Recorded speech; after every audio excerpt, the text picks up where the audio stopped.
Well, what would a Boiler Express podcast be without some technical difficulties there? Welcome to the show, guys. Hope you're all having a fantastic night. Um, it's it's been a rough few days. I think we've been joking in the group chat that all of our football teams suck this year. Frank is a Steelers fan. Russ and I are Cowboys fans. Don't hold that against us. I know Chris is a Colts fan. I think Dylan's a Bengals fan. So it's just rough all year round. But yeah, how are you guys doing tonight? Yeah, I mean, my heart won't get broken today by any football teams, so I'll call that a win. Yeah, I'm doing all right. I mean, at the end of the day, as angry as we get as fans and invested as we get as fans, we're not the ones that are putting the blood, sweat, and tears every day in, like at practice, trying to figure out what's going on. We get a few days to kind of unplug and just breathe and go, okay, it is really kind of just a game. Like it's more than that, but it's at the same time, it's like we know that we're not the ones that are putting the blood, sweat, and tears on the field. So yeah, rough game this past weekend. Purdue went to Madison and lost 52-6.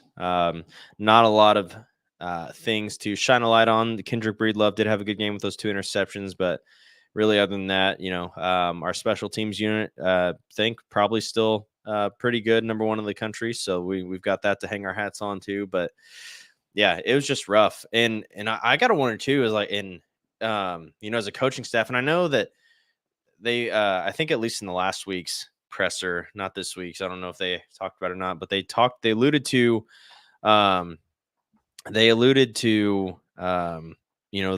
morale of the team. Like, how is the morale? How is everything?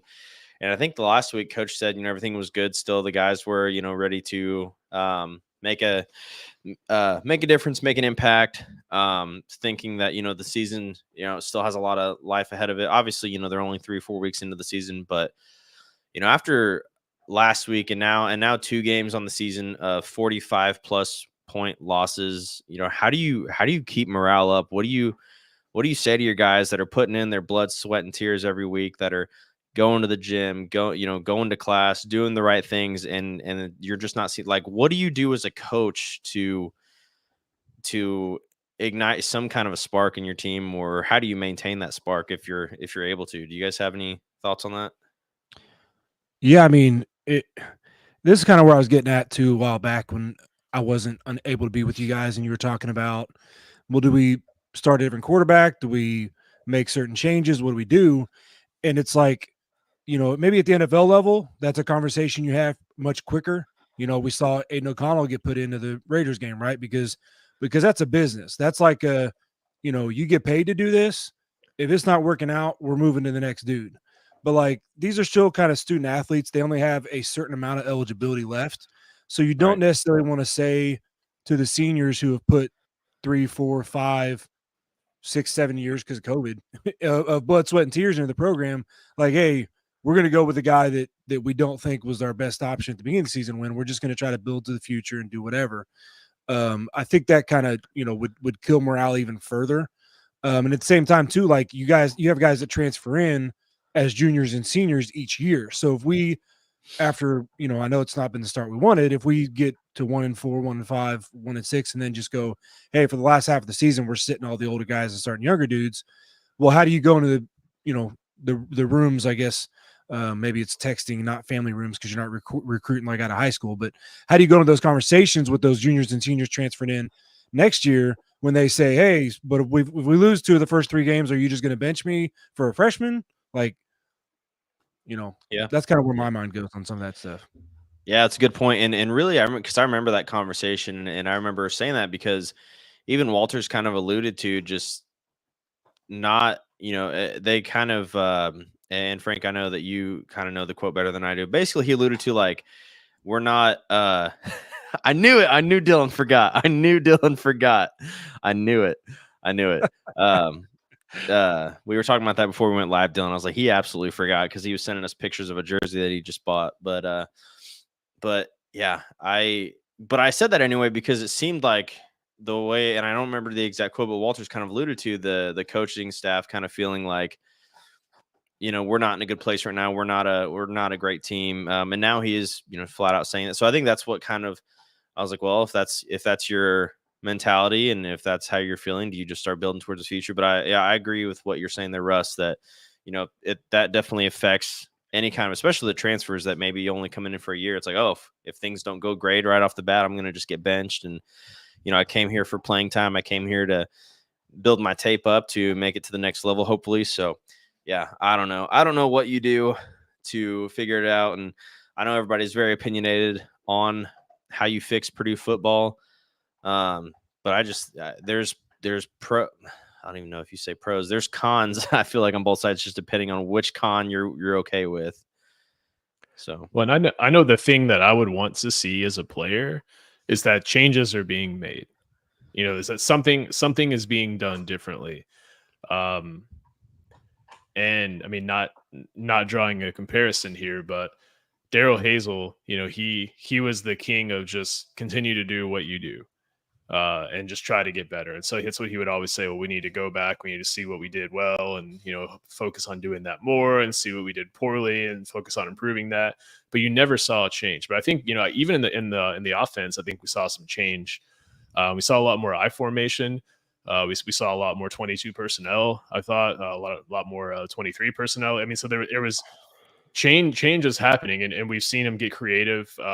Defensively too. We've seen Walters put Dylan Thieneman up in the box. We saw him play a lot more zone last week against Wisconsin, including a play where we dropped 8 into coverage and they scored like a 60-yard touchdown.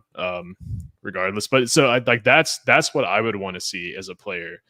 I would want to see, okay, what are we going to do differently? And I would want to see the person in charge doing things differently, making changes. We made the change at offensive coordinator.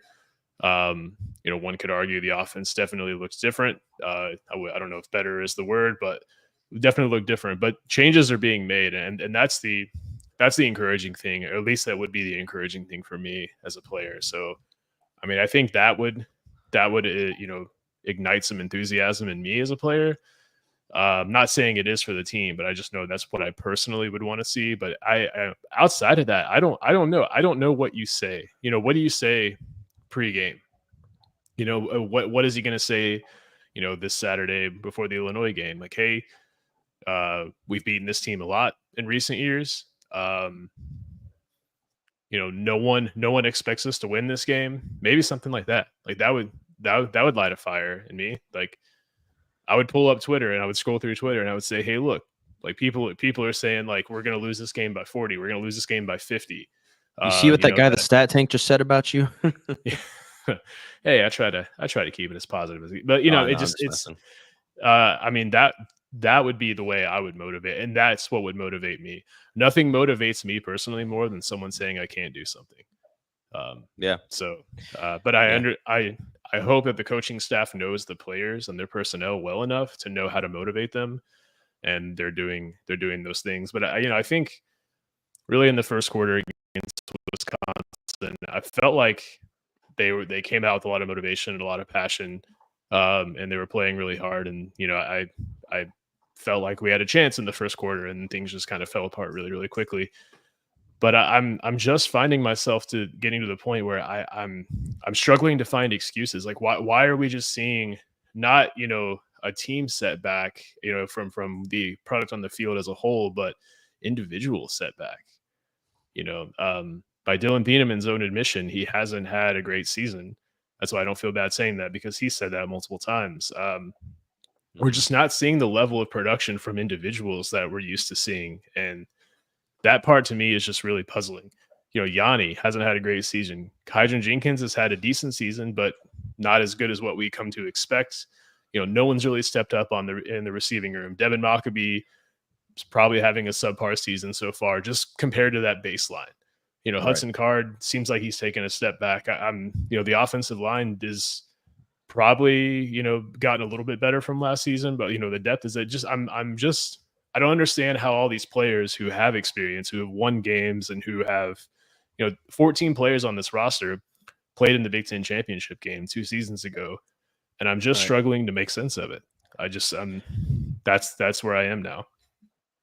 Yeah. It's hard to get behind a team that, like, I think it's great that fans are angry. I know that being angry and taking your anger out on a student athlete, terrible thing. Don't do it. Don't tweet at a player. Don't tweet because whatever. There's a lot of reasons don't do that. Don't do that because don't be a dick. But also recruits see that, players see that anyway. But I feel like we're absolutely, and I think we're kind of already into that territory now of where we're starting to enter apathy. We're starting to enter like people aren't going to start caring soon if this is what we're seeing every week. And I know that last week or this week, they or no, it was last week. Yeah, sorry.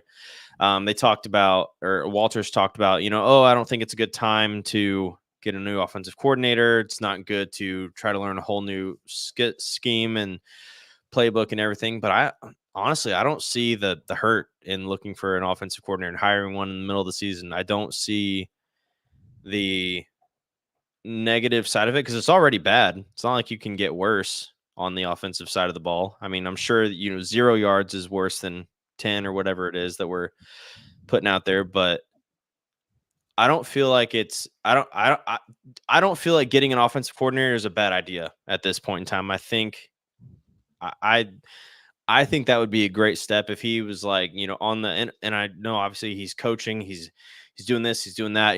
I can't even imagine everything that goes on with being a coach, a head coach in collegiate football. But to me, that would be another thing as far as like things to do, things that are changing, something to show me that like we're actively working on making things better and not just hearing the same thing in every press conference every week. Yeah, I mean, I think that you're talking about getting an offensive coordinator now, like mid-season, or yeah. I mean, I know like learning a new playbook and all of that, and I don't see the harm in it because I don't see how it could get any worse. Well, I think that the big thing is, like you said, it's a lot to learn a college playbook and play style.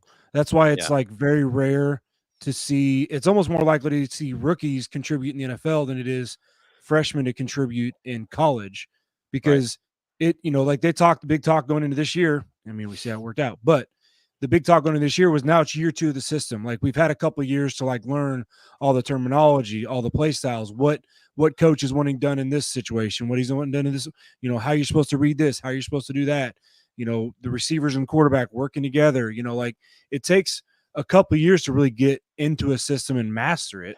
So to try to do that mid-season, I think it's darn near impossible. Like the most you can do is kind of like tweak some things and call certain things more often, kind of like what Walters was talking about. Obviously it didn't work against Wisconsin, but that's the most you can do to not make it look even more disastrous, like 52 to nothing instead of 50. Like we did move the ball okay, especially in the first quarter. I think once we got past our script or whatever, then it just we struggled. But you can really, the most you can do is tweak some things and call styles and schemes that they already know more often. But like learning a whole new language, I don't think that's going to happen. That's just my thought. Yeah, I just thinking about like the pros and cons, because after the Wisconsin game, it was very much like very heavy and loud on the side of, okay, Walters, you've had your chance, best of luck to you. And then you've also got some people saying like, no, give him his time, give him 3 full years to figure it out. And yeah,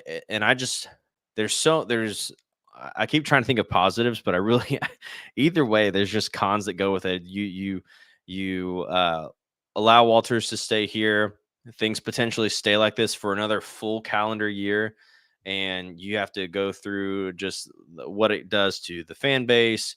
Potentially with recruiting, we've already seen Dwayne Galloway Jr. Decommit. I think that's the 3rd commit now in 3 days or 4 days. And he was our only top 400 player coming in. He was one of the better players coming into that recruiting class.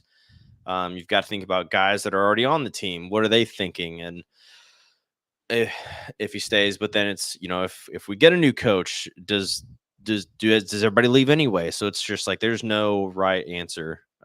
Unfortunately, it's just what are you willing to put up with and what are you willing to to grit your teeth through. Yeah, and I think we're in an era now where things are different, and I think part of what lends itself to that is the transfer portal, because you can go out and you can plug those holes, where you should be able to go out and plug those holes, and like we saw, this offseason, one of Purdue's biggest areas of focus in the transfer portal was the offensive line, and to me, I still struggle to understand why we're not rotating out offensive linemen. If we went out and got a bunch of offensive linemen in the transfer portal, that's still a head scratcher to me. To me, that indicates that we just don't have the talent that we thought we did. We went out and got Nyland Green, who has only played a couple of games, but just candidly hasn't been as advertised. Let's say, Right. as being, as Walter said, probably the best corner he's ever coached. And when he's put guys in the NFL like he has, that's saying something. But I think that's, in the past, that excuse of you need time, you need to get your players, was definitely true. And it definitely was, a real factor. But I think now, he did come in a rough situation. We were just coming off of, having a long postseason. He came in late December, because we played in the Big Ten championship. Everything happened with the LSU bowl game, and then we hired Ryan Walters late December. He came in basically it was he probably signed, the ink wasn't even dry before he was already out on the recruiting trail. So he was already behind the 8 ball, inheriting a team that lost a bunch of players in the NFL, lost a bunch of players with their former coach, lost their entire coaching staff, and then just trying to build something out of that.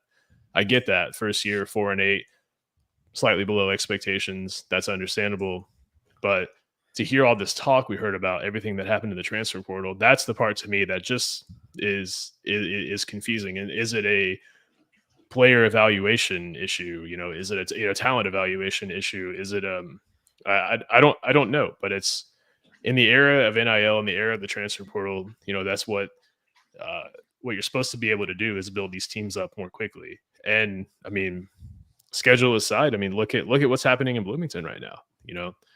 They're 6-0, first season under a new head coach, and they look good. As much as hard as it is for me to admit, they look really good. There's some other coaches, younger new coaches who are having a lot of success, but that's probably the easiest example. But I do want to ask you all about Cody's question here. Do you feel like there's no mojo in the locker room and on the field? I feel like early in the game, kind of touched on earlier, how do you motivate the guys out? Where's the motivation coming from? And I don't know where it's coming from this week. I feel like there's been a narrative each week that you could pitch, even going into this last week, that we've got Simmons calling the plays, acting as OC. We're changing things up. We're going to call things differently. There's a lot of energy. And then Saturday happened. Okay, so what's the narrative this week? It's a rivalry game. It's a team we spanked last year. There's history there. I don't know. Maybe you just go, hey, look, you only got so many chances to go out there and wear this uniform. And even if you're going to go play pro, this is the last time you'll play for the guy to the left and right of you, not for a paycheck. So, take advantage of these opportunities, leave it all on the field. I don't know. Yeah. I use my hands a lot. Oh, no, I was just saying, the paycheck aspect is definitely in play, though, I feel, these days. But yeah. No, I know what you mean. Yeah. That hey, you want to play at the next level, you got to have good film. Go. Let's get some good film. But yeah, it's a tough scenario. And so one thing I wanted to ask you guys is is this game kind of the tipping point, so to speak? Not to Wisconsin or Illinois? Wisconsin. Oh. Yeah, should have clarified. But yeah, not to lose to Wisconsin, but to lose 52-6. I'll be honest. I did not see this one coming. This was just as big of a blindside as the Notre Dame game, in my opinion. I thought this is a game that we'd probably lose by 10, 14 at most. I just didn't. Yeah, because I think the biggest reason being that we were supposed to run the ball a ton, which shortens the game. And Wisconsin likes to run the ball as well. So it was just as bad as it can get. It can't get terribly because the game's going to get shortened. There's going to be a lot of running, a lot of clock running. And that's not what happened. Yeah. And and we saw the momentum swing that we just hadn't gotten yet, and that being 2 interceptions in the first quarter. And so, I mean, if you had told me that fact alone, that knowing what I knew about this game going into it before the game happened, Wisconsin's quarterback's been struggling. Their offense has been struggling. Their starting running back the day before the game would announce that he's no longer with the team. He's stepping away. And Purdue gets 2 picks in the first quarter. I would have said, man, that's a close game. Maybe Purdue wins by 3. You just would have told me those facts alone. Right. And then if you had said Purdue loses 56 or 52-6, and that's the thing is that we expect to be competitive. And that, I think it's like we should define like what are our expectations for Purdue football, because every team has expectations. Alabama is to go undefeated. Obviously that didn't happen, but for us, what is it? To hover around 500. Are we happy there? I mean, for a while, and until that becomes baseline. But like, what are we looking for? I think Purdue expectations are season by season. You have programs like Alabama where it's undefeated every year, but Purdue fans. First of all, Purdue fan base as a whole is a smarter fan base. They're, I think maybe that's why they're more critical fan bases, because they do think about all aspects. It's not just, oh, if we lose a game, fire the coach. It's like, which there is some fans like that. I get that, but like, even going into this year, it was a lot of fans were like, 4-8, 5-7 might be okay this year because of how tough the schedule is and how much we still have new pieces here and there. But, obviously that record doesn't look like we're getting to that record, but also it's not a 4-8 where our 8 losses are by 40 or 50 points. It's like, we're still expected, like you said, Frank, to be competitive. Like we went into this year talking about how, Hudson Card's the top half of the Big Ten quarterback. Mockbee and Love's the top, third probably running back tandem. Our O-line's restructured. Max Clare's probably one of the top tight ends in the conference. We've got Kadrian Jenkins, a leading sack getter. Dylan Thieneman, an All-American. We've got Nyland Green, Kendrick Breedlove, and Tiano Stevens coming back. Markevius Brown. So it's like, okay, we might lose because it is a tough schedule, and you look at all these teams and go, okay, yeah, they're probably a better team on paper. No good start on that, but it's we could understand a loss. They're very talented teams, but like you said, these are historic losses. Yeah, it's just embarrassing. It makes you like, I hate going to church on Sundays now because everybody's wearing all their, living in Southern Indiana. I see all the IU wear. And I would always, typically I wear like a Purdue shirt on Sunday, after the game and everything. And I hate it because you just, oh my gosh, you just get bombarded with like, man, you guys really suck this year. And and then they just want to know how they're 6-0 or they're 5-0 or 6-0 and all this crap. And it's just embarrassing. I mean, it's not Purdue. It's not gritty. It's not in your face. It's not this hard-nosed team that we all grew up knowing and loving. I mean, that's what people love about Purdue, the den of defensive ends, the cradle of quarterbacks. Those are, I would say those are our markers. That's our culture of Purdue football. Is it always pretty? No. Is it ever elite? And by elite, I mean 10, 11, 12 win seasons. No, but it's gritty. It's hard nosed. And for the most part, when there's a good coach on the sidelines, you feel like Purdue can almost win any game. That's why, I know that it somehow always gets brought up, but 2018, we came out, we started this season 0-3. We win 3 games in a row, and we're playing Ohio State that comes in. And I'm like, oh, we have a chance to. I genuinely felt like we had a chance to win that game after winning 3 games in a row, and just coming off of some pretty good performances. But it's like this game, I'm like, this season, I'm just like, man, I just hope we don't lose too bad. I hope that it's, stomachable. I mean, it's just flat out. And I had to say it because, Frank said, we've got so many guys on this roster who have played on a winning Purdue team before. I just feel bad for them. I feel bad. I'm like, this is not Purdue. This is not our football team. It's like watching a lost little puppy trying to find its home on the field right now. It's sad. You just want to like shake them because this is not Purdue football, and it sucks. It's hard to watch. It's not fun. it's almost like you're just watching to see what damage control is going to look like, rather than like, ooh, can we pull this off? Yeah, it's just tough. It's like, I don't know. We just don't have an identity at all, either way.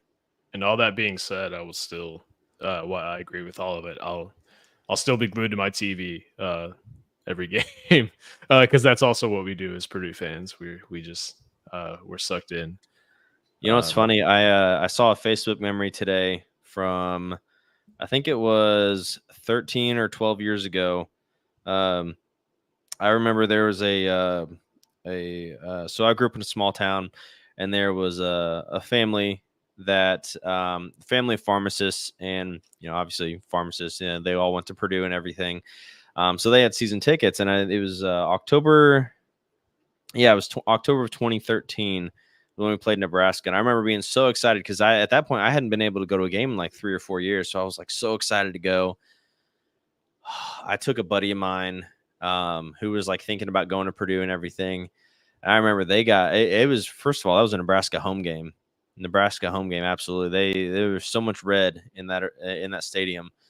And I remember it was like 56-0 in the fourth quarter. And I was like, dude, let's just go. Like, I can't stomach it anymore. And then, of course, as we're walking to our car, I hear somebody ran in for a touchdown in like the last minute of the game. So it was like 56-7 or something like that. But it was just tough. I had a question here, which is interesting. Will we lose our best players to the portal? Does Maccabee stay? So that's a good conversation. Yeah. I know we've talked about it a lot, even referenced it, with coaching changes, with what's going on and people decommitting, that kind of thing. I don't know that it changes a whole lot for Purdue with this portal and the NIL stuff. Obviously, the whole landscape of college sports is changing. I'm not saying that it's not. But Purdue has always been, like you were talking about, Damon, like we're the lunch pail, hard nose. We don't get the flashy 4-star. Now we've gotten more 4-star guys. We've gotten guys from SEC schools in the transfer portal. I get that. Like we're competing a little bit better on that. So if anything, it's maybe helped us a little bit. But guys like Maccabee, like Dylan Thieneman, like, you can kind of go on, choose Purdue because it's Purdue. They don't choose Purdue because they out-recruited IU or Michigan State or Toledo or Ball State. Like there's usually some history there, some heritage there. They're from the state of Indiana. Maybe they're from the pipeline in Texas that we've seemed to had with, some quarterbacks and things like that. But like, they choose Purdue usually for Purdue. And that's why I think if you make some of the right moves, it doesn't change a whole lot for us, I think. But at the same time, it can change a lot, if that makes sense. I know I'm kind of saying both things at the same time. But, I think Purdue's a little bit unique. And I don't think it crushes us with the portal and the NIL because we already weren't getting, top 5 classes in the country. We weren't getting top 6, 7 classes in the Big Ten, in football leagues. Basketball maybe a little bit different, but that's how I see it. I think specifically for Devin Russ, I agree in that he's a Purdue guy. It seems. I mean, his family are Purdue people. They're all bought in on Purdue. I would say I'd be surprised if he left. That would surprise more than anyone else. But as far as will we lose our best players to the portal? I mean, I think that's an inevitable thing just in college football, regardless. Every year. I mean, look at we lost Deion Burks, we lost Nick Scorton last season. But I think a lot of that has to do with staff. I mean, I'm sure we're going to lose some offensive players because of Graham Harrell. I'm not saying we will if Purdue does find itself in a situation where there's some staff changes outside of Graham Harrell. So there's too many unknowns and too many variables there. But I think that I fully expect turnover regardless of the outcome of any season at this point. I expect that we're going to lose players and we're going to bring in players. My gut is like, I don't know. I could see like a whole like cleaned house at the end of the year either way, and it's nerve-wracking, but that's just also the way I tend to lean anyway, is like think of the worst case scenario possible and run with it. I think you can only go so far when it's a 90-man like plus roster, but I mean we saw a lot of that this year, right? We brought in 35, 40 guys, out of that's darn near half the roster this year, and that's we maintain the same coaching staff.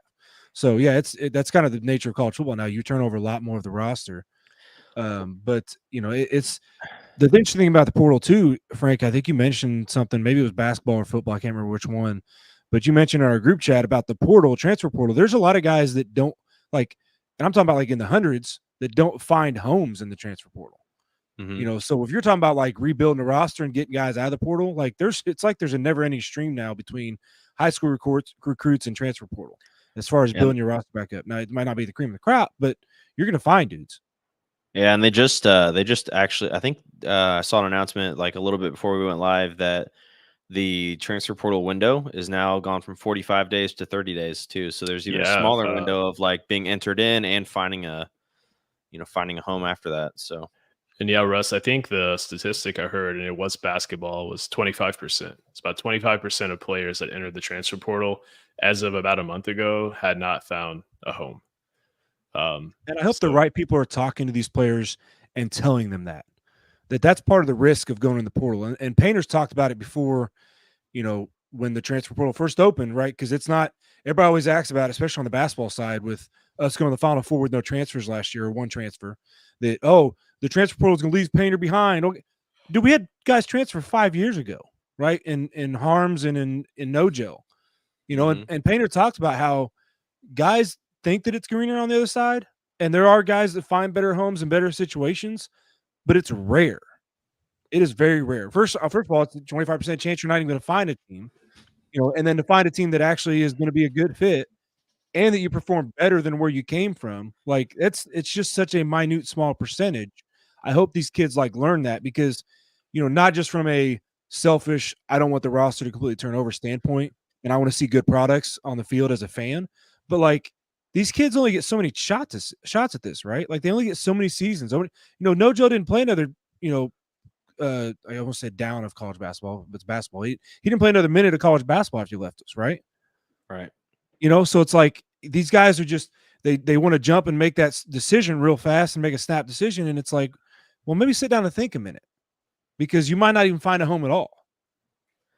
I will say that it's funny that that's like Painter's philosophy on that, and I only say that just because of his record of bringing in transfer point guards like a lot previously. So I think it's kind of funny that he says it because the point guards that he brings in tend to do pretty well, or at least pretty solidly. But so Doug and Angie Latta say the way Purdue's playing, I'm not worried about our best talent leaving. Haven't seen much other than Mock, KJ, and Thieneman and Lewis, who is done. I feel sorry for Lewis leaving Illinois. I think that's Love. I think they're talking about Reggie Love there, the running back. Yeah, because DeMarge Lewis, he was a Purdue commit out of high school, right? I think, or that's the only Lewis I can think of. Haven't seen. Okay, yeah. So, I mean, if there's one player that, and this is regardless of schedule, record, whatnot, but if there's one player you would just grasp onto, and it's like you stamp them with a tag, they can't leave. Who would that be for you guys? Who has eligibility remaining? I feel like, well, I feel bad because my knee-jerk reaction was like, I don't really know that anybody comes to my mind. But if I had to think about it and I see who's got the most potential in my mind right now, would be Max Clear. Yeah, that's a really. You say the question one more time, Frank. I'm sorry. Yeah, no. If there's one person, Lewis, he did play for Indiana. He was recruited originally by Indiana. He transferred from there. So okay, if there's one person you could just put a stamp on, Russ, that says that they can't leave, they can't transfer, and this is just regardless of schedule, regardless of record. Just if there's one player you don't want to see leave, who would it be? Oh man. I'd probably say Dylan Thieneman, just because it would hurt to lose a guy that is a Purdue guy, right? Like a, third member of his immediate family to play for Purdue. Like that would be a real shot in the gut to lose a guy like that. Right. Yeah, two really good answers. I'm gonna follow that up with Maccabee just for the similar reason. He's rushed for over 2,000 yards. I just Mock would have been my second. If I had very offensive very defensive skilled player. So that'd be That'd be the one. Funny comment here. Been a while, fellas. What's been going on with Boiler football since we talked after Indiana State? Boy, yeah, we're in. Buckle up. I don't think we played a second game yet. Yeah, buckle up. Yeah, we've been on a bye month, not a bye week. We've been on a bye month since then.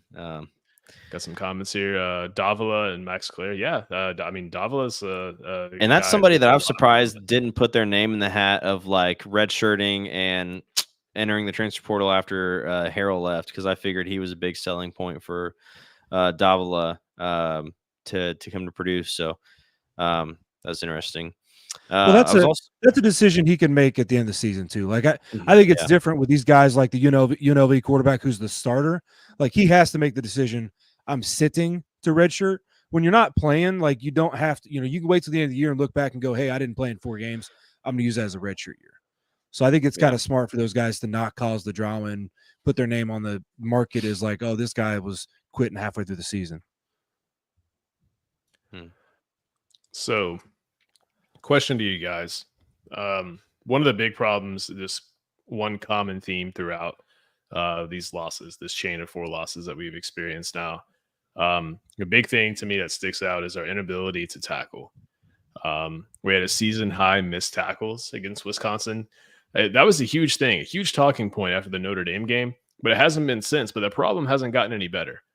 I think what do you have, 15 or 16 against Notre Dame? We had 19 missed tackles against Wisconsin. Oh, their number I heard originally for Notre Dame was closer to 30. Yeah, that's what the commentary said though. But okay. I think they were just like pulling a number out of thin air. Like they weren't.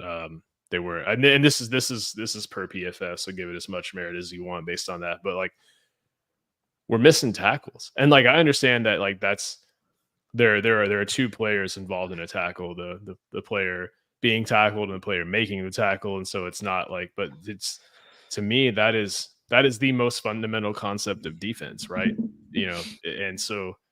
How do you clean that up? And that's just not something that we've seen from Kydron Jenkins in the past, from Dylan Thieneman in the past, granted with the smaller sample size.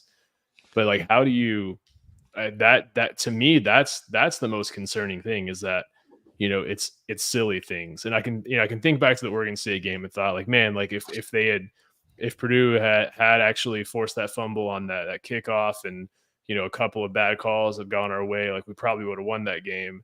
In Nebraska, we were, down 4 going into the 4th quarter and just a couple slip ups. But like I don't have anything for the Wisconsin game. But the big thing that sticks out is the missed tackles to me. And that's, how do you clean that up? I was chuckling because you said missed tackles, like we're talking about practice. Talking about practice?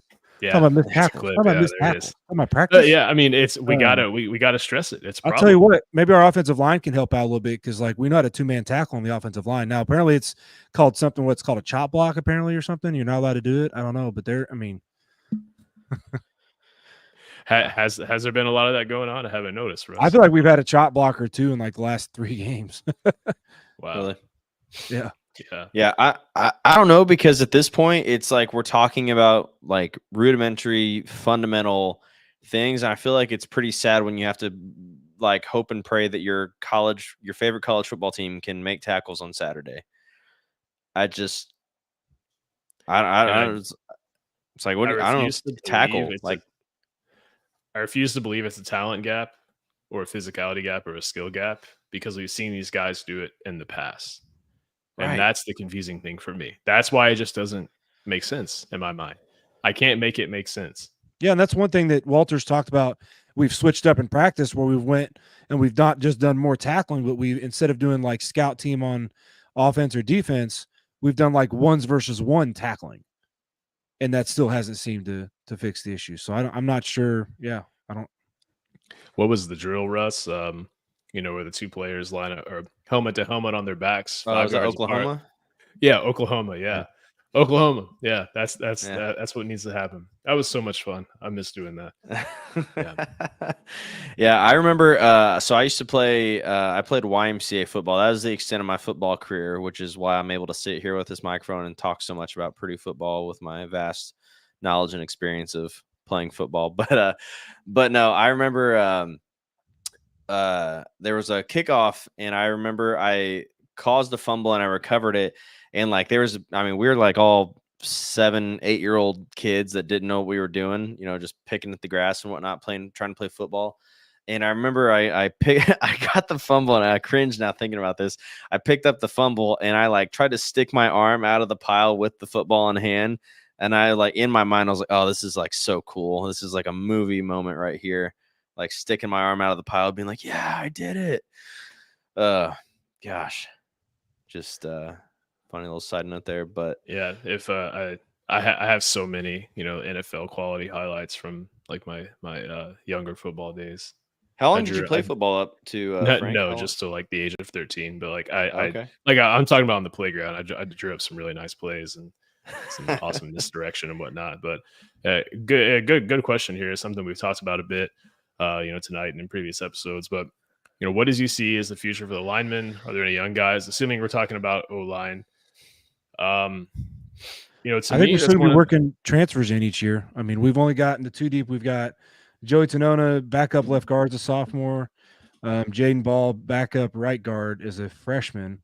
But outside of that, I mean, Marcus Bowe is actually a junior. Moose is a junior, so we get them for another year. Hopefully, as soon as they come back. But we got a few juniors in there. But I mean, what about Wingfield's a senior. Gus is obviously a senior. Corey Stewart's a senior. Mo, he's a D lineman. I think we're talking O lineman. Oh, gotcha. I think, yeah. So, but like you said what? Say again. Oh yeah. He was asking about Big Mo. We were asking.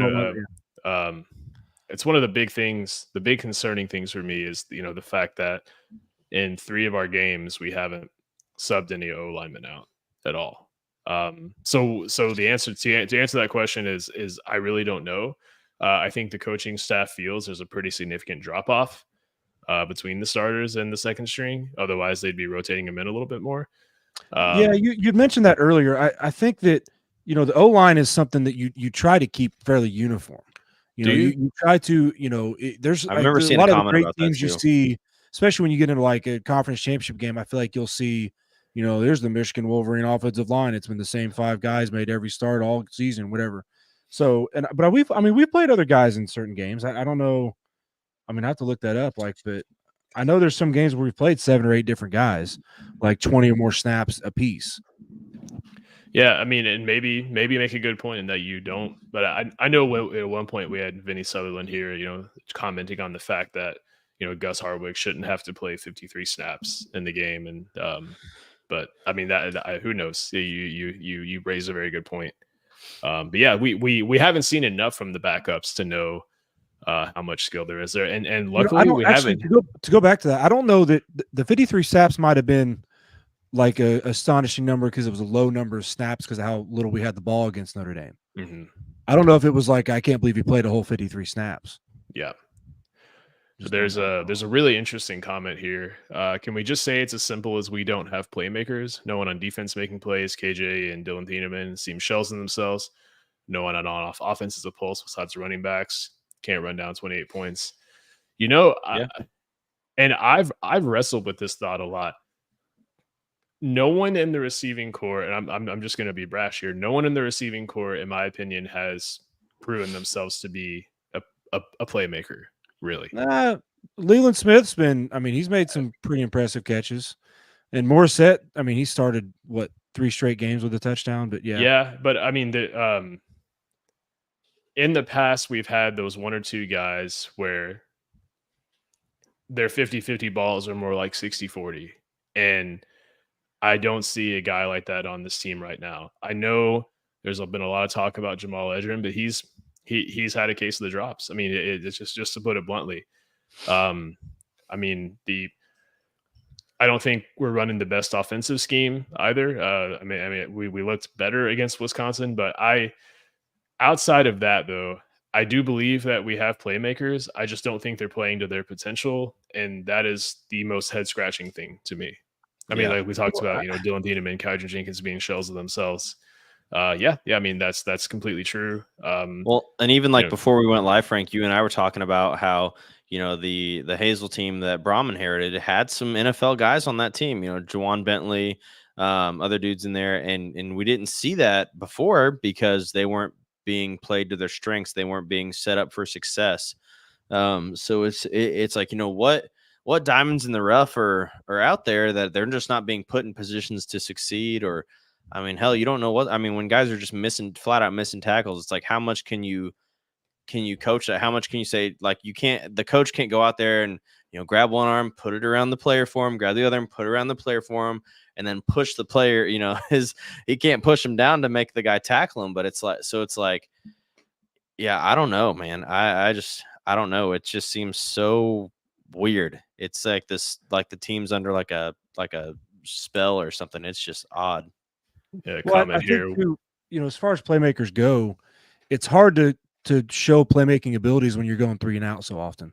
Yeah, we're not sustaining drives, and we're not having the abilities to go on those lengthy drives and even get the red zone opportunities to see who can make jump ball catches, who can make the big plays. Like, we're not even getting the drives going. And then defensively, when you're missing the tackles and we're giving up long drives, that's even less time of possession we have to then display that. And it seems like, more than anything this year, it just snowballs, right? Like, 14-6 is not the end of the world at the end of the first quarter, but then it finishes the game at 52-6 because it just seems to like snowball and snowball and snowball, and then we cannot slam the brakes on it. It just gains momentum, and gets out of hand.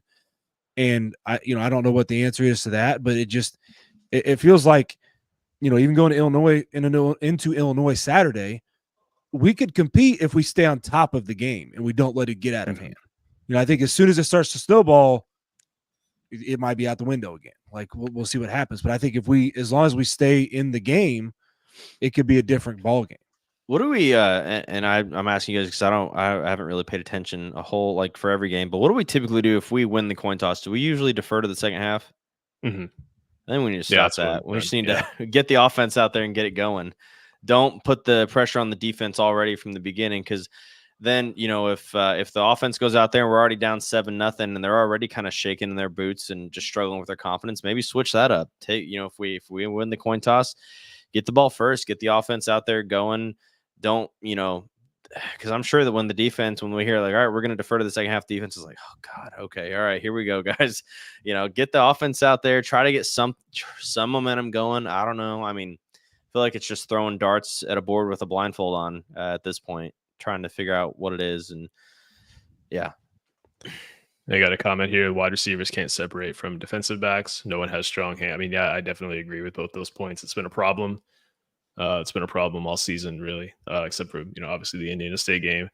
Carr seems hesitant to throw, and plays take way too long for our O-line. I definitely think that was a thing in the last game. Hudson Card's average time to throw against Wisconsin was 3.01 seconds. It was actually quite longer than the normal. Decent, and yeah. Average about 2.5.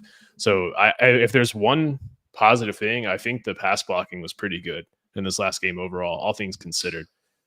How long are the money folks going to wait for this team? Yeah, I mean, I don't know. Let's have this conversation, right? Let's talk about this for a second. I mean, I don't think it's a surprise to anyone that is it fair to say Coach Walters is in the hot seat right now? I think that we are not meeting expectations, and people are. He looks like it when he's out there doing his pressers. He looks nervous, stressed. He looks stressed.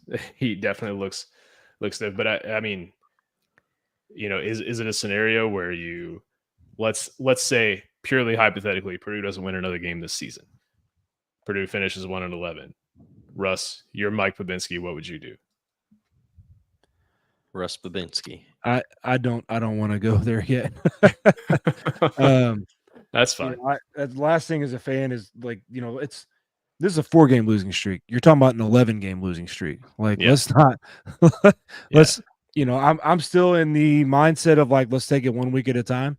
Like, let's, Agreed. Like we talked about, it's Tuesday night. It's been a couple days to like relax and go, okay, it's just a game. Let's figure out how would we win Saturday. Let's get back into it, and I'm ready to be hurt again. It's a game I'd like to be good at, though. What's that? Said it's a game I'd like us to be good at, though. Yeah, or at least yeah. competitive.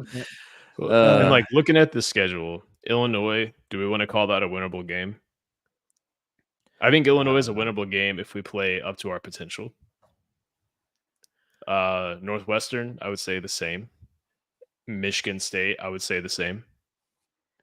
Indiana, rivalry game. Who knows?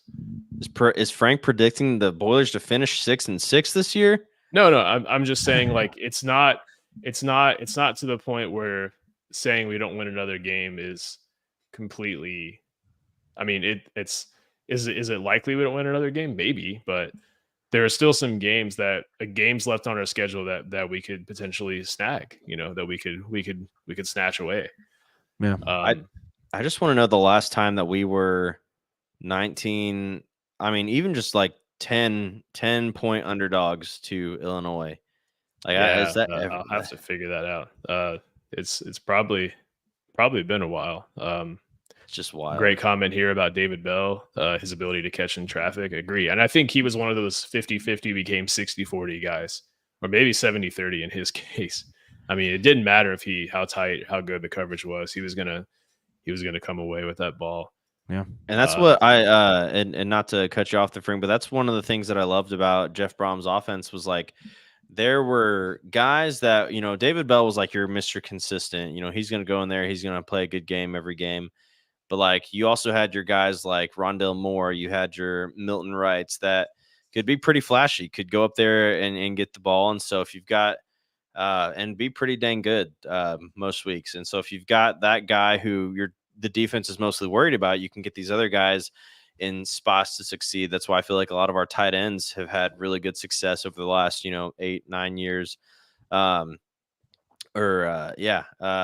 Due to the variety that we had on offense. I mean, we had so many weapons with Brom. We had Charlie Jones, you got Rondell Moore, you got David Bell, you got Milton Wright, you've got Bryson Hopkins, Peyton Durham. I mean, just so many different options, and AOC was always great about getting the ball. I don't know what AOC's average throw time was his last 2 years at Purdue. I know it wasn't high because he got it out quick. Yeah, we ran into the same thing. That was the same. He had the same struggle. It was a bad O-line. That was the thing that we complained about, and we complained about it with a winning football team those last 2 years too. And he was AOC was a high risk, high reward quarterback, and I think he had receivers that made that risk a little bit lower. I mean, he would throw into tight coverage a lot and just trust his guys to make the play. And honestly, I'd like to see a little bit more of that. Which, I mean, there were a couple. I think, who was it, Russ, downfield that basically had the ball in their hands and just didn't come away with the catch. Max Clark could have made a big catch on a third down there. Yeah, I think he's Card's guy moving forward. If we're gonna get something going, and there's gonna be a go-to guy that Card gets going to get the offense moving in the passing game, it's gonna be Max Clare. And hopefully that opens things up for other people. But he's the guy that Card, I think, trusts most to throw a jump ball to. I know Leland Smith's had those couple of jump ball catches there, both in the end zone. But Max Clare's the guy that's on the field pretty much every down that could also be that guy. So. And Caleb says here, got to be honest about Card. He gets flustered back there at the first sign of pressure. Never has strong feet, can't run the read option, doesn't know when to tuck it and when no one's open. I mean, our read options do look like they go in slow motion. I'm just gonna. Yeah, he just isn't the most hasn't been the most consistent so far, and part of that is, at least this season, just the lack of depth at the receiver position. But I mean, there was one play in the Wisconsin game where I felt like he just watched the defender just run straight at him. And by the time he decided to tuck and run, like, he was getting wrapped up. And I just felt like he could have made a play there with his feet. Early in the game, we saw more designed runs for him. And to me, that seems to be, in my opinion, something that I would like to see more. Just some design, just that third threat from the offense. We can hand it off. Card can make a play with his feet, or he can throw it. And I think that would open things up a little bit more. But you also turn your quarterback into a runner at that point and open him up for injury. So I get not doing it as well. A question: if we lose to Northwestern big, is Walters gone? Probably not. Probably not. When do we play Northwestern? I don't even know what the rest of our schedule looks like. I know it's not pretty. 2 weeks. Northwestern? No, Northwestern's like 4 or 5 weeks from now. Yeah, we've got. Yeah, Oh no, I think it's Oh, it's 3 yeah, weeks. Okay. it's Illinois, yeah, Oregon, and then Northwestern. Illinois, Oregon, Northwestern. Yeah, you're right. dude, Yeah, It's already going I'm to be so- almost November. I guess in I'll my be mind, watching I'm that thinking game in November's there. still 2 months away. It's not. It's next month. It's not. It's a few weeks away. Yeah. Yeah, we play Oregon. We play Oregon in 2 weeks. Yeah, we have a comment here. Despite low Oh. athleticism, you can see the value of Aiden being able to make confident passes in tight windows. I think we took that for granted, and Card is just not confident making those throws.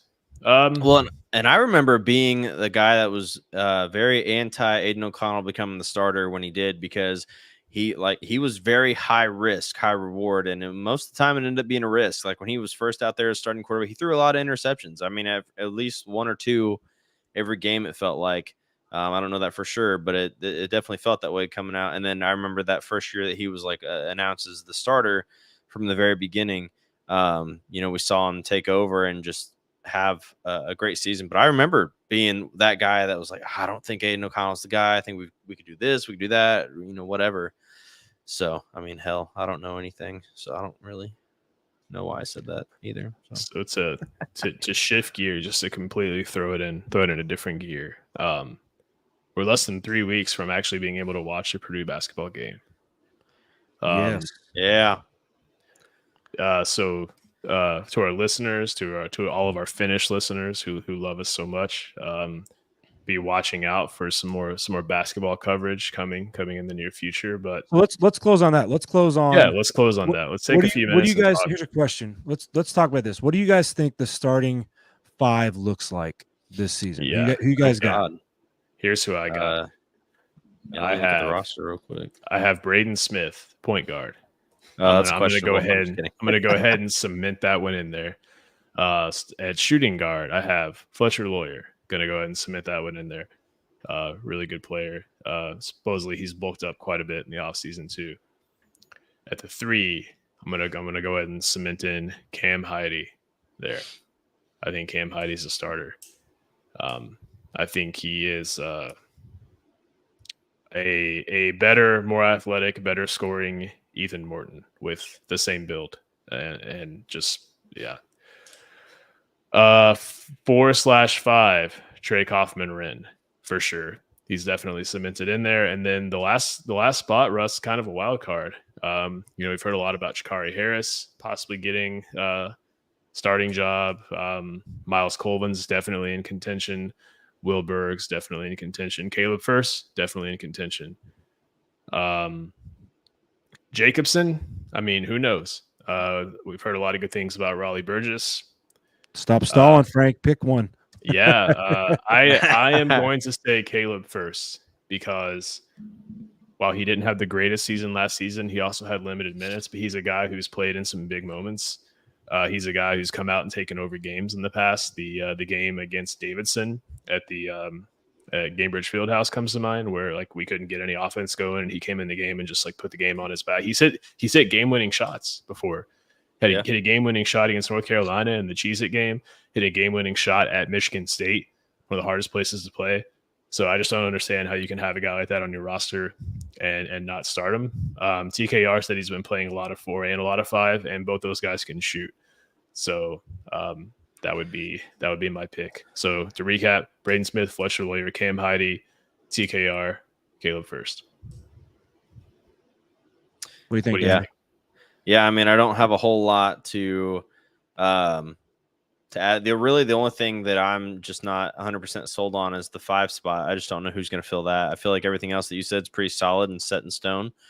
But just and I could see the 5 honestly being something that is changed quite a bit in the beginning. The first few warm up games of the season, just trying to figure out, because that's and I feel like he said that in his some interviews that he's had, is like this year he's got a lot of new guys and he's just trying to figure out what's going to work best, and especially and what's going to mesh with what he's got returning. So I feel like the first few games that we're playing, I feel like that's what we're going to see. Maybe some games where Raleigh Burgess is at the 5, where maybe Daniel Jacobson is at the 5, maybe Will Berg, and just kind of see who fits that spot the best.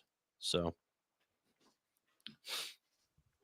yeah, so I'll switch it up then a little bit. I think Jakari Harris does start. I think he starts. I think that, and as much as people kept saying it incorrectly last year, Fletcher Lurie was not our starting 2 guard last year. He was our starting 3 last year.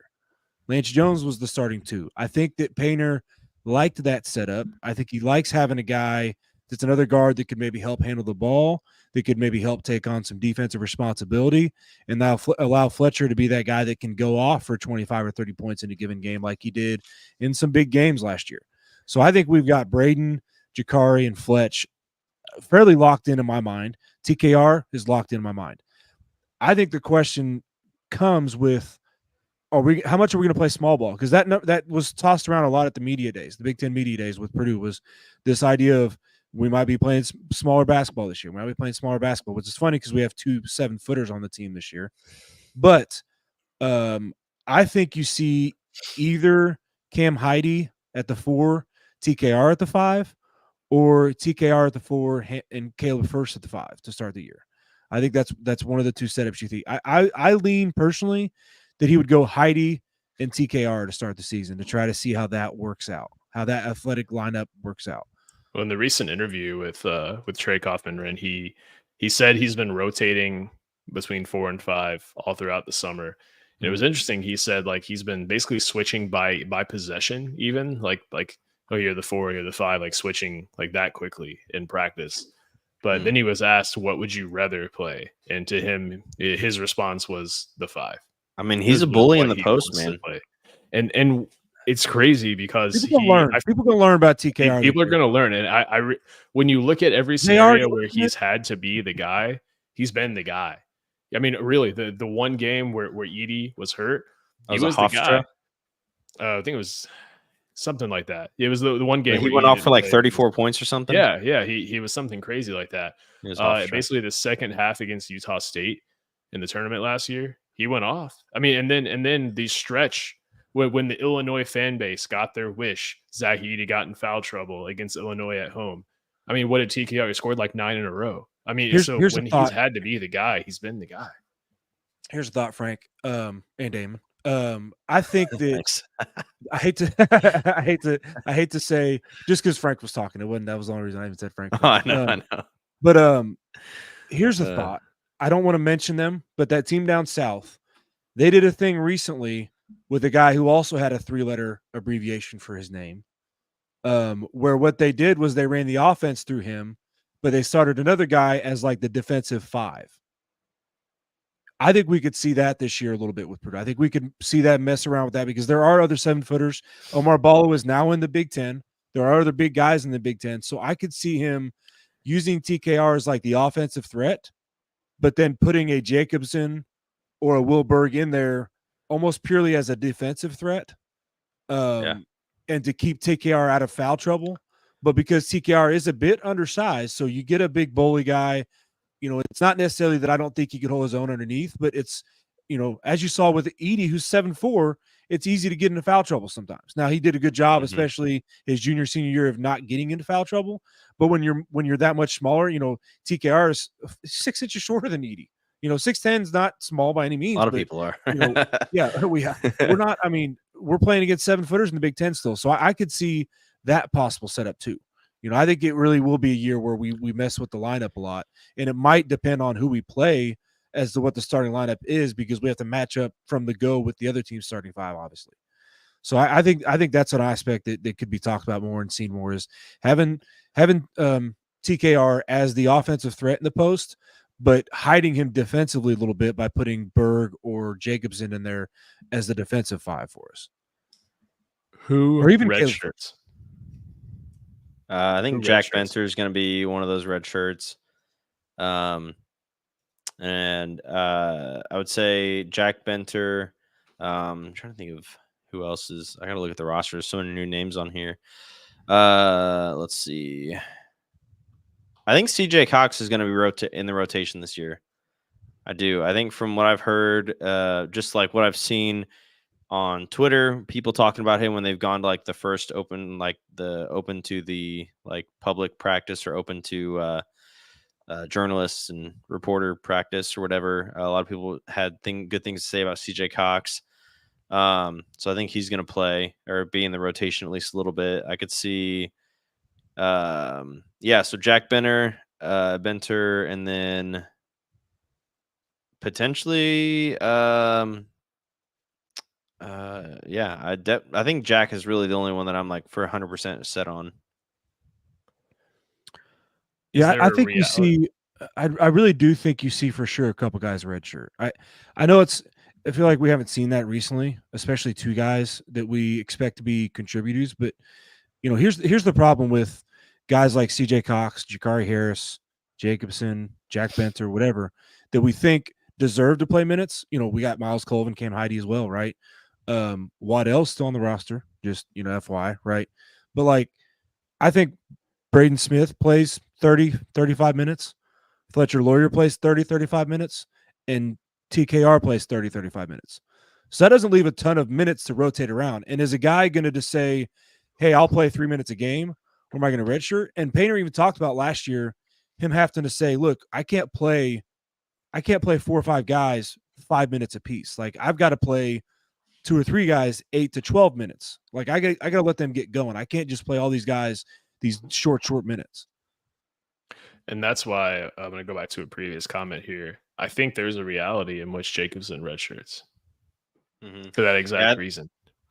I think at least I fall into that category in this fan base of like, I'm like, oh, he's 7'3". Like, let's get him out there. Let's get him, let's ED 2.0 or as close to that as you can get. Which just from seeing the guy, like I've seen like him play. I've seen him. He's a great ball hawk, I guess, when it comes to like tracking the ball to make blocks and everything. Definitely gonna have to put on some weight though. I think he's only like 215, 220, something like that. So gonna have to put on some pounds. He's listed at 235. Not that I ever believe that. But I mean, so just for reference, Zach Edey was 290. So what was Haas 295? What was Matt Harms? What was he? What did Matt Harms weigh in at? Like 310? No. No way.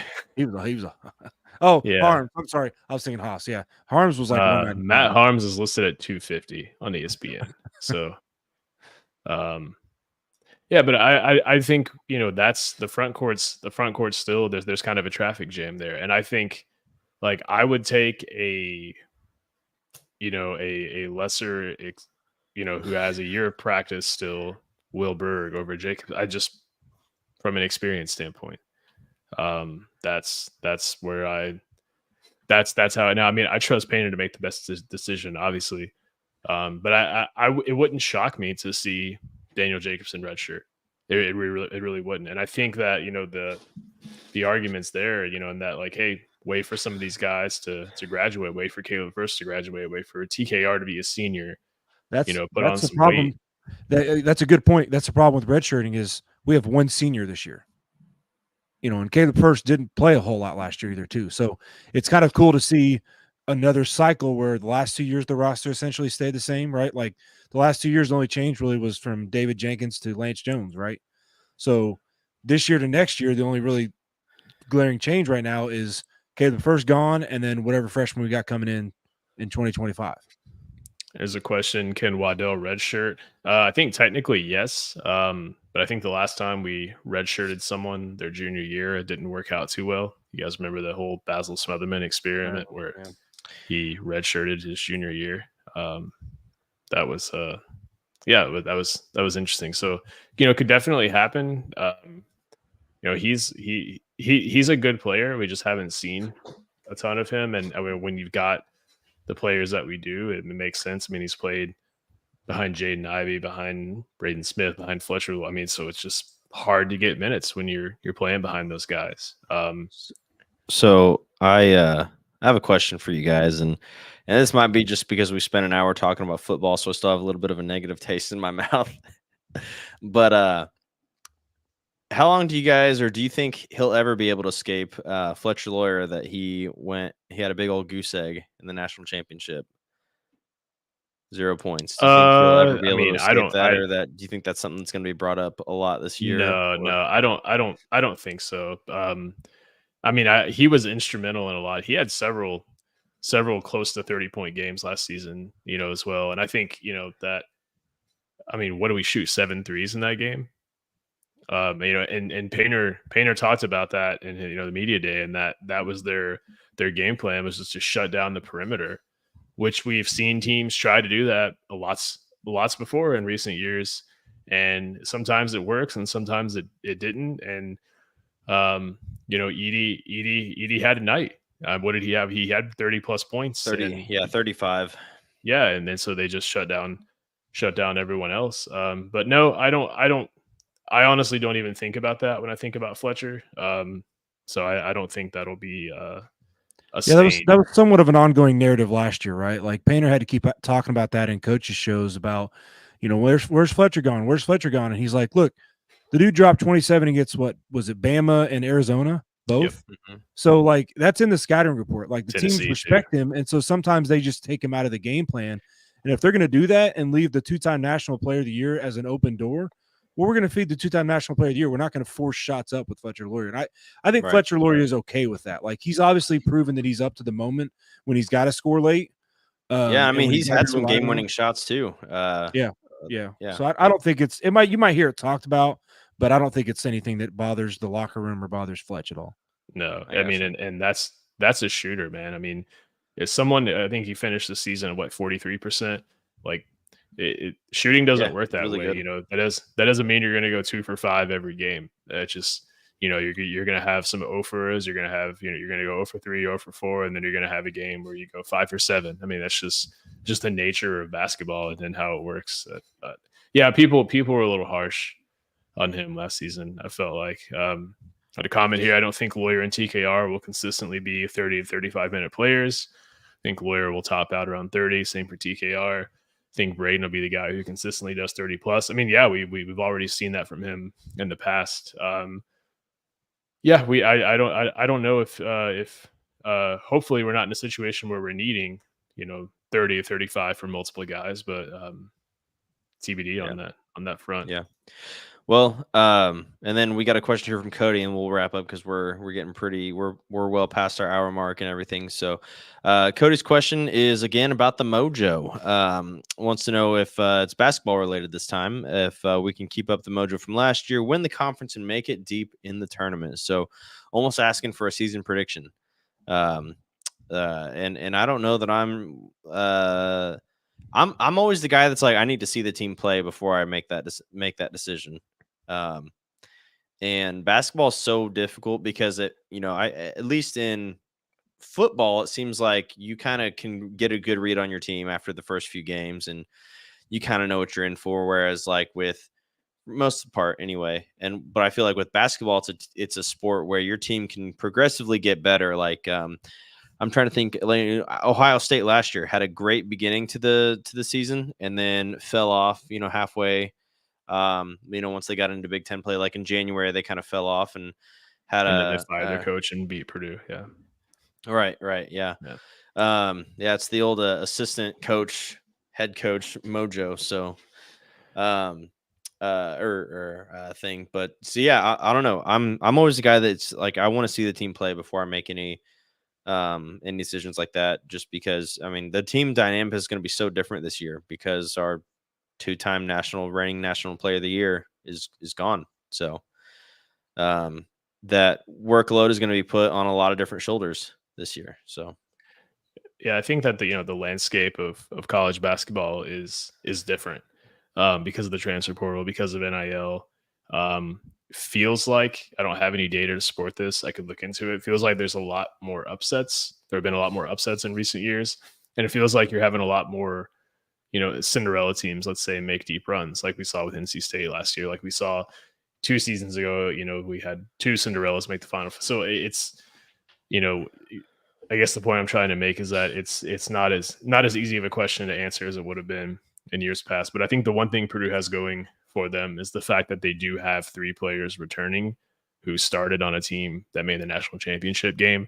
Not a lot of teams who make a national championship game can say that. It just still sounds. I still can't. I still don't think I've processed that Purdue played in the national championship last year, because that just doesn't seem real to me. And so, it's one thing to win a game. It's one thing to win 20 games. It's a whole nother thing to make a deep tournament run. We have players who have done it. We have players who have experienced the most embarrassing thing that a team can experience in college basketball, and that being a 16-1 upset. So I think that, all that being considered, yeah, I mean, this team has the DNA to go deep in the tournament. It's just a question of, what else happens in college basketball. But yeah, I definitely think this team is probably a top 4 Big Ten team and a team that could be definitely poised to make a tournament run. Last statement I'll make, your fun fact for the night, your historical fact for the night. How many times has a team three-peated outright in the Big Ten? Well, I know Purdue has once, at least, because I have a ring that sits on my desk right here. So of the twice all time. Ohio State did it once in the 60s and that Purdue team in the 90s. So it's very hard. Of course, Purdue's the last team to do it, so why not? Let's just go do it again this year. But I think that the fan base might be ready to be more critical because of football. I think they'll be that much more on edge. Yeah, that's what I'm worried about. There'll be growing pains. Like you said, Damon, we're losing the 2-time National Player of the Year, right? Like played 32-plus minutes a game, scored 20 points a game for us. Like it's going to be growing pains. It might not be perfect. But I can't wait for, if Braden Smith doesn't have like a 25-point, 12-assist game, and we're like, see, it was all Zach Edey. See, he can't pass the ball. People are going to be ready to jump all over this program for sure. Yeah. Oh yeah. We're gonna be under a magnifying glass for sure. Well, I'm just gonna wrap it up short, sweet, and to the point because honestly, you guys know who we're all sponsored by. You all listen to the show, so you know our sponsors, and I promise next week I'll do a better job of shouting them all out individually. Of course, we're also brought to you by the College Huddle Network as well, part of the Big Ten Huddle. So make sure you check those out. I know especially the Big Ten Huddle, JR is pushing out content left, right, and center. Always, doing a great job bringing you a lot of stuff around the Big Ten in general. Really good stuff there. So shout out to all of our sponsors, CBB Analytics, which we will be utilizing very heavily once the basketball season starts. Cincy Blitz boards, martinvintage.com, which you can use code BXP at checkout for 10% off. But other than that, guys, it was a weekend. We had a rough game. Hopefully, I don't know what riding the ship looks like. I don't know if that means that we only lose by a little bit to Illinois. I don't know if that means we pull out a win. It kind of, I don't know what our standards are right now because I feel like they're so low, our expectations possibly. So let's hope for the best, hope for a win against Illinois Saturday. We'll see how things go. I know Walters was quoted as saying that he thinks that this season can be turned around. Got a pretty tough schedule ahead of you to be able to do that, so we'll see. But we got basketball season coming up in a few weeks and everything, so boiler up, hammer down, and we'll see you guys next week. Go get the cannon. Boilers by a billion. That's right.